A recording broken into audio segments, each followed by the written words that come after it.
ഞാനിന്ന് എടുത്തേക്കുന്നത് 37-ാം സങ്കീർത്തനമാണ്. 40 വാക്യങ്ങളുണ്ട് അതിന്. നമുക്ക് ഒരുമിച്ചൊന്ന് വായിക്കാം. എഴുന്നേക്കൊന്നും വേണ്ട, ജസ്റ്റ് നമുക്കൊന്ന് വായിക്കാം. ഈ 37-ാം സങ്കീർത്തനം എഴുതിയത് ദാവീദാണ്. പണ്ഡിതന്മാർ പറയുന്നത് ദാവീദിൻ്റെ പ്രായമായതിനു ശേഷം തൻ്റെ വാർദ്ധക്യത്തിൽ എഴുതിയൊരു സങ്കീർത്തനമാണ്. അതുകൊണ്ടാണ് തൻ്റെ ജീവിതത്തിലെ പല കാര്യങ്ങളും കടന്നു പോയത് കൊണ്ടാണ് അത്രയും കാര്യങ്ങൾ എഴുതാൻ പറ്റിയത്. വിക്കറ്റിനെ പറ്റിയായാലും ജീവിക്കേണ്ട രീതി എങ്ങനെയാണെന്ന് പറ്റിയായാലും എല്ലാം വളരെ ജ്ഞാനത്തോട് പറയാൻ പറ്റിയത് തൻ്റെ വാർദ്ധക്യത്തിലായതുകൊണ്ടാണ് എന്നാണ് അവർ പറയുന്നത്. ഇനി ഈ സങ്കീർത്തനത്തിൽ ചില കാര്യങ്ങൾ ചില വ്യക്തികളെ ആവർത്തിച്ച് പറയുന്നു. ആരൊക്കെയാണ്? നീതിമാന്മാർ, ദുഷ്ടന്മാർ, പിന്നെ ദൈവത്തിൻ്റെ പ്രവൃത്തി. അപ്പം ദുഷ്ടൻ എന്ന് പറയുമ്പോൾ നമ്മുടെ മനസ്സിൽ ആദ്യം ആരാ വരുന്നേ? സാത്താൻ, പിശാച്. ദുഷ്ടൻ എന്ന് സാധാരണ നമ്മൾ പറയുന്നു ദുഷ്ടത പ്രവർത്തിക്കുന്നവര്. നമ്മുടെ മനസ്സിൽ ആദ്യം വരുന്നത് അതാണല്ലേ, നമ്മളായിട്ട് ഉടക്കിയിരിക്കുന്നവരല്ലേ. അവര് മാത്രമാണോ ദുഷ്ടന്മാര്? നമുക്ക് നോക്കാം ദുഷ്ടന്റെ ക്യാരക്ടറിസ്റ്റിക്സ് എന്തുവാന്ന് നോക്കാം. അതിൽ നമ്മൾ വീഴുന്നുണ്ടോ എന്ന് നമ്മളൊന്ന് നോക്കാം. ഓക്കെ, അപ്പൊ ആദ്യം 12-ാം വാക്യം ഒന്ന് വായിച്ചാല്.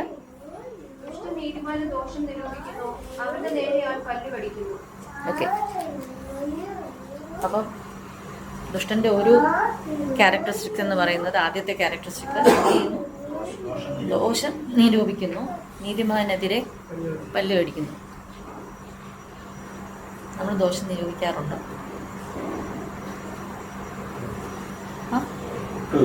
ഒട്ടുമില്ലേ? അയ്യോ, ഞാൻ ചെയ്യാറുണ്ട് കേട്ടോ. സിൻസിയർലി നമ്മളെല്ലാവരും ദോഷം നിരൂപിക്കാറുണ്ട്, ഇല്ലേ? പേഴ്സണലി ആയാലും ശരി, കൂട്ടം കൂടുമ്പോഴും ആയാലും ശരി. നമ്മൾ കൂട്ടം കൂടുമ്പോൾ ചിലരൊക്കെ ഇങ്ങനെ മനസ്സിൽ ഇങ്ങനെ അല്ലേ പറയാറില്ലേ? We are not perfect, we do it. അതെന്തിൻ്റെ ലക്ഷണോ? ദുഷ്ടന്റെ ലക്ഷണോ? 1 സെക്കൻഡ്.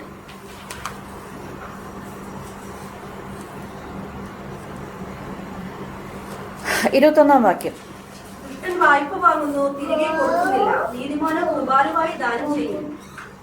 അപ്പൊ ഇവിടെ പറയുന്നത് വായ്പ വാങ്ങുന്നു എന്നിട്ട് കൊടുക്കുന്നില്ല. നമ്മൾ ആരെങ്കിലും അങ്ങനെയുണ്ടോ? എന്തിൻ്റെ ലക്ഷണമാണ്? Again it's not richness. അതായത് നമ്മൾ എന്തിനാ കടം വാങ്ങിക്കുന്നത്? മിസ്മാനേജ്മെന്റ്, ഫിനാൻഷ്യൽ മിസ്മാനേജ്മെന്റ് കാരണമാണ് നമ്മൾ കടം വാങ്ങിക്കാൻ ആ നിലവാരത്തിലെത്തുന്നത്, അല്ലേ? So what happens? അപ്പം വാങ്ങിക്കുക, തിരിച്ചു കൊടുക്കുക. പറ്റിയില്ലെങ്കിൽ you are again considered unfaithful. When you are unfaithful, are you with God? ദൈവത്തിൻ്റെ പ്രവൃത്തിയാണോ ചെയ്യുന്നത്? അൺഫെയ്ത്ത്ഫുൾനെസ് അല്ലല്ലോ. സോ അഗൈൻ ദുഷ്ടൻ്റെ അനദർ ഫോമാണ്. ഇനി 35-ാം വാക്യം.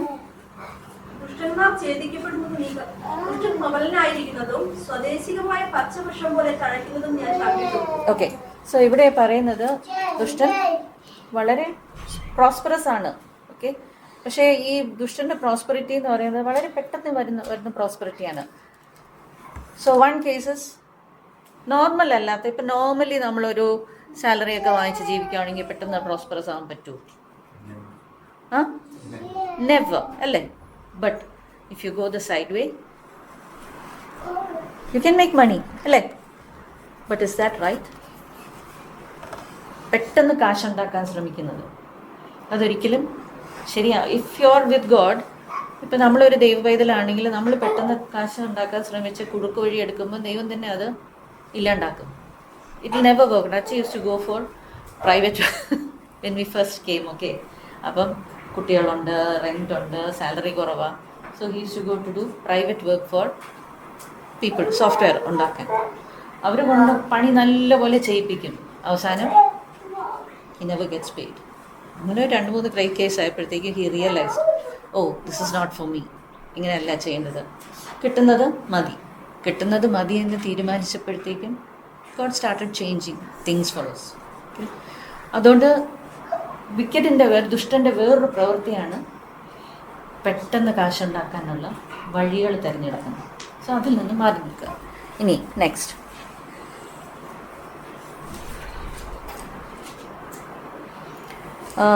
14 and 15 verses.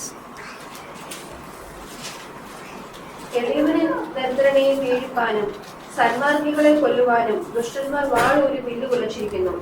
അവരുടെ വാൾ അവരുടെ ഹൃദയത്തിൽ തന്നെ കിടക്കും, അവരുടെ വില്ലുകൾ ഒടിഞ്ഞു പോകും. അപ്പോൾ അവരെപ്പോഴും ആരഗൻറ്റും ആണ്, എപ്പോഴും എന്താ പറയുക, they are always ready for a fight. Why? Because they are ആരഗൻറ്റ്.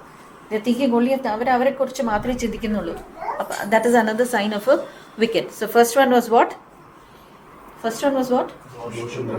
Dosha nirima. Second?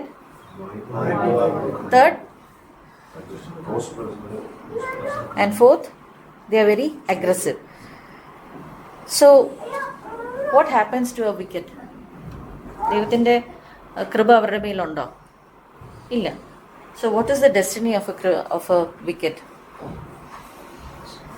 അവർ വളരെ പെട്ടെന്ന് ധനം പ്രാപിക്കുന്നു, പക്ഷേ വളരെ പെട്ടെന്ന് അവർ നശിച്ചു പോവുകയും ചെയ്യുന്നു. പിന്നൊന്നും നോക്കിയിട്ട് ഞാൻ കണ്ടില്ല എന്നാണ് പറയുന്നത്, അല്ലേ?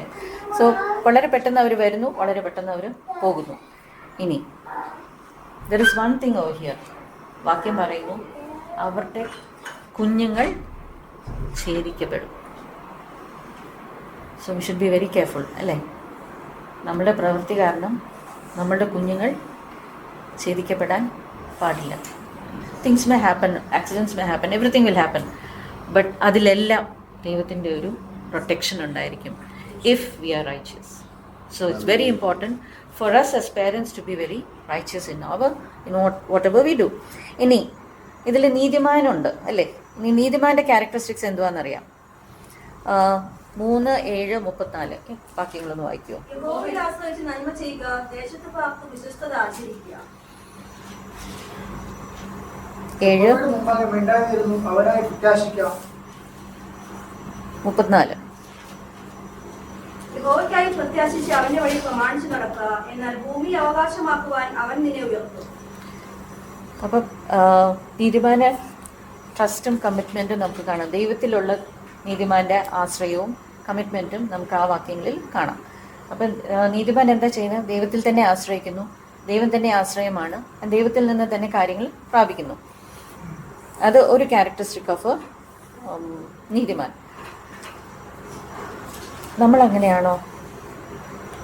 ഹാവ് യു എവർ തോട്ട് നമ്മൾ ദൈവത്തിൽ തന്നെയാണോ ആശ്രയിക്കുന്നത്? ദൈവം തന്നെയാണോ നമ്മുടെ ആശ്രയം? I mean 100%.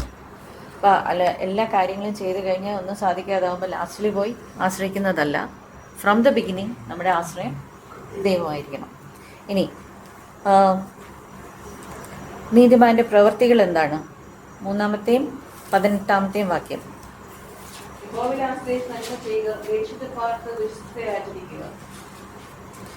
നിഷ്കളന്മാരുടെ നാളുകളെ അറിയുന്നു, അവരുടെ അവകാശം ശാശ്വതമായിരിക്കും. അപ്പം അവരുടെ പ്രവൃത്തി എന്താണ്? അവർ നിഷ്കളങ്കരാണ്, എന്നിട്ട് അവർ ദൈവത്തിൽ തന്നെയാണ് ആശ്രയിക്കുന്നത്. അതുകൊണ്ട് എന്താ? ദൈവം അവരുടെ നിഷ്കളങ്കതയെ റിവാർഡ് ചെയ്യുന്നു. ഇനി 21, 26 വാക്യങ്ങളൊന്ന് വായിക്കാം. ദുഷ്ടൻ വായ്പ വാങ്ങുന്നു, തിരികെ കൊടുക്കുന്നില്ല. നീതിമാന് കൃപാലുവായി ദാനം ചെയ്യുന്നു. അവൻ നിത്യം കൃപാലുവായി വായ്പ കൊടുക്കുന്നു, അവന്റെ സന്തതി അനുഗ്രഹിക്കപ്പെടുന്നു. ഓക്കെ. അപ്പോൾ ഇവിടെ എന്താ ചെയ്യുന്ന? നീതിമാൻ എന്താ ചെയ്യുന്ന?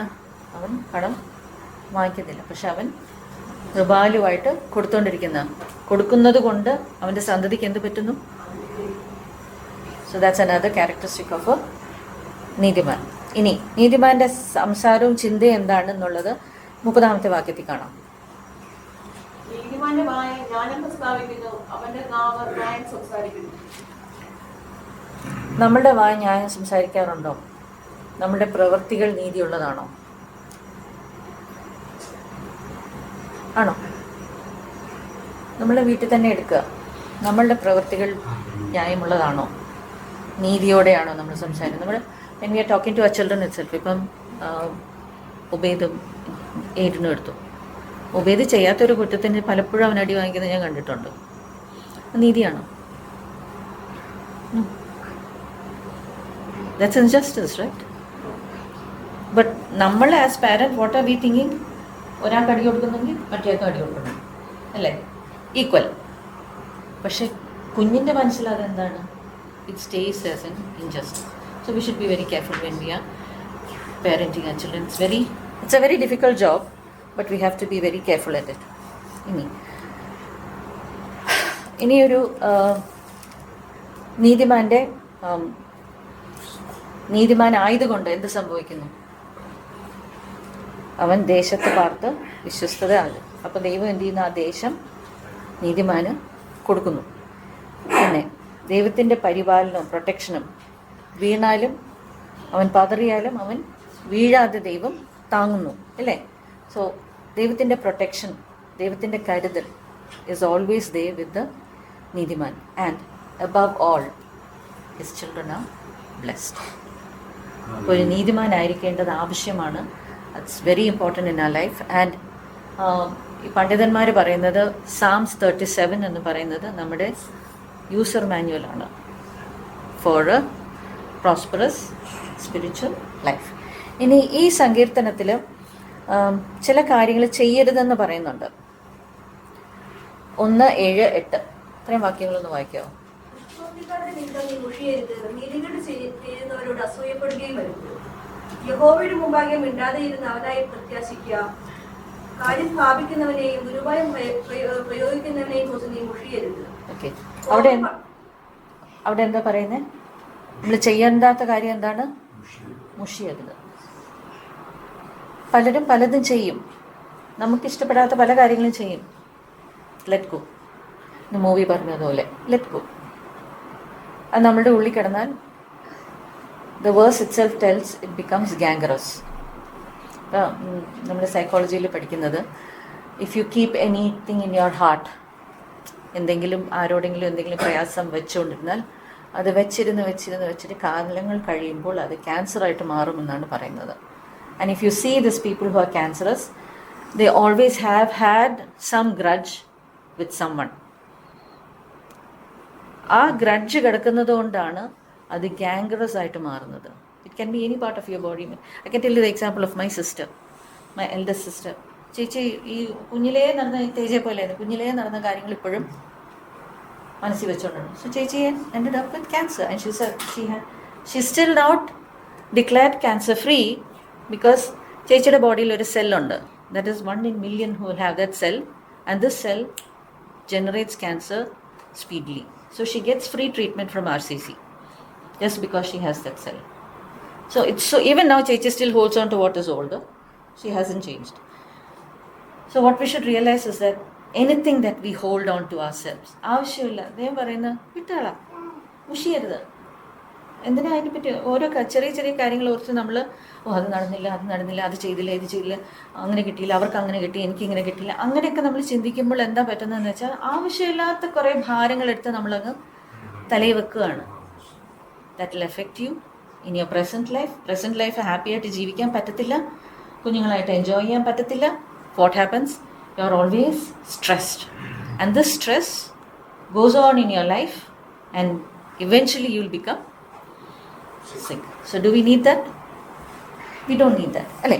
So that is one don't that the Bible says that we should follow. ഇനി അത് 1-ാം വാക്യത്തിൽ തന്നെ പറയുന്നുണ്ട്, നമ്മൾ അസൂയപ്പെടരുത്. ചിലർ വളരെ പെട്ടെന്ന് നമ്മുടെ കൂടെയുള്ളവർ വളരെ പെട്ടെന്ന് അങ്ങ് ഫിനാൻഷ്യലിയും എല്ലാ രീതിയിലും നന്നായി കഴിയുമ്പോൾ നമുക്ക് obviously we are all human beings, നമുക്കൊരു എന്നാൽ അവനെല്ലാം കിട്ടി എനിക്കിതുവരെ ഒന്നും കിട്ടിയില്ല എന്ന് നമ്മൾ തോന്നിപ്പോവും. പക്ഷെ ദൈവവചനം പറയുന്നത് ഡോണ്ട്. അവൻ്റെ വളർച്ച പെട്ടെന്നായിരിക്കും, പക്ഷെ വീഴ്ചയും പെട്ടെന്നായിരിക്കാം. ഇനി ഈ ലോകത്തിലായിരിക്കാം അവന് വളർച്ച ഉണ്ടാവുന്നത്.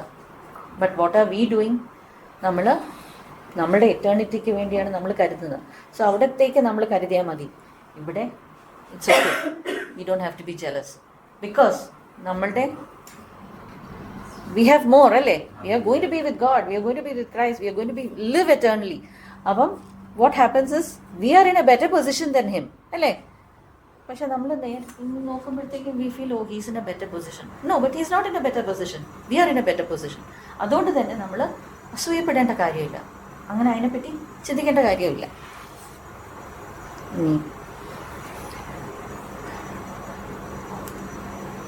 പിന്നെ പറയുന്നത് 8-ാം വാക്യത്തിൽ പറയുന്നുണ്ട്, ദേഷ്യപ്പെടരുത്, കോപിക്കുകയും വരുത്. ദേഷ്യപ്പെടുകയും കോപിക്കുകയും ചെയ്യുന്നത് കൊണ്ട് ഒരു ഗുണം ഉണ്ടാകാൻ പോകുന്നില്ല. എന്തെങ്കിലും ഗുണം ഉണ്ടാവുമോ? റിലേഷൻഷിപ്സ് നാശമാകാം എന്നല്ലാണ്ട് nothing else is going to happen, അല്ലേ? എന്തെങ്കിലും ഗുഡ് ഉണ്ടാവുന്നുണ്ടോ അതിന്? We are all human beings. നമ്മളെല്ലാവരും ദേഷ്യപ്പെട്ടെന്ന് വരും, കുട്ടികളുടെ അടുത്തൊക്കെ ദേഷ്യപ്പെട്ടെന്ന് വരും. But that's different. ഇത് wrath എന്ന് പറയുന്നത് it's something more than just an anger.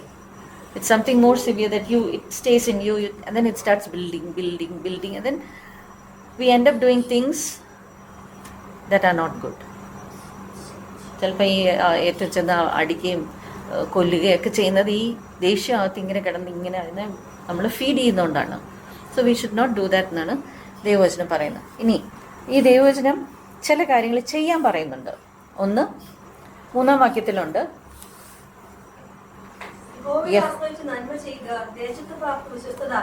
Okay. So that is one thing that we should do.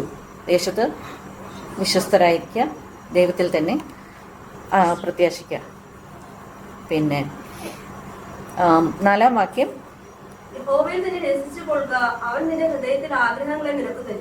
അപ്പൊ ആരിൽ രസിക്കണം? യഹോവയിൽ രസിക്കണം. ആരിൽ സന്തോഷിക്കണം? യഹോവയിൽ സന്തോഷിക്കണം. ആരിൽ ട്രസ്റ്റ് ഇടണം? യഹോവയിൽ. So these are the things that God is telling us to do. And verse 5, നിന്റെ വഴി യഹോവയെ പരമേൽപ്പിക്കുക, അവനിൽ തന്നെ ആശ്രയിക്കുക, അവനത് നിർവഹിക്കും. so that's the 5th thing that he is telling. Commit yourself to the Lord. Commit all your ways to the Lord, and he will raise you. Be patient. It's difficult. Life is very difficult to be patient in the presence of God. But നമ്മൾ അത് ചെയ്തു കഴിഞ്ഞാൽ who is going to reward us? It's not anyone over here who is going to reward us, but God is going to reward us with his eternal blessings. ഇനി 7-ാം വാക്യം, യഹോവയുടെ മുമ്പാകെ മിണ്ടാതെ ഇരുന്ന് അവനായി പ്രത്യാശിക്കുക. കാര്യസാധ്യം പ്രാപിക്കുന്നവനെയും ദുരുപായം പ്രയോഗിക്കുന്നവനെയും കുറിച്ച് നീ മുഷിയരുത്. അപ്പം യഹോവയുടെ മുമ്പാകെ മിണ്ടാതെ ഇരുന്ന് അവനായി പ്രത്യാശിക്കുക. So these are the 5 things that God is telling us to do. Be good, trust in God, commit to God, and wait for him patiently. Let God help us through this.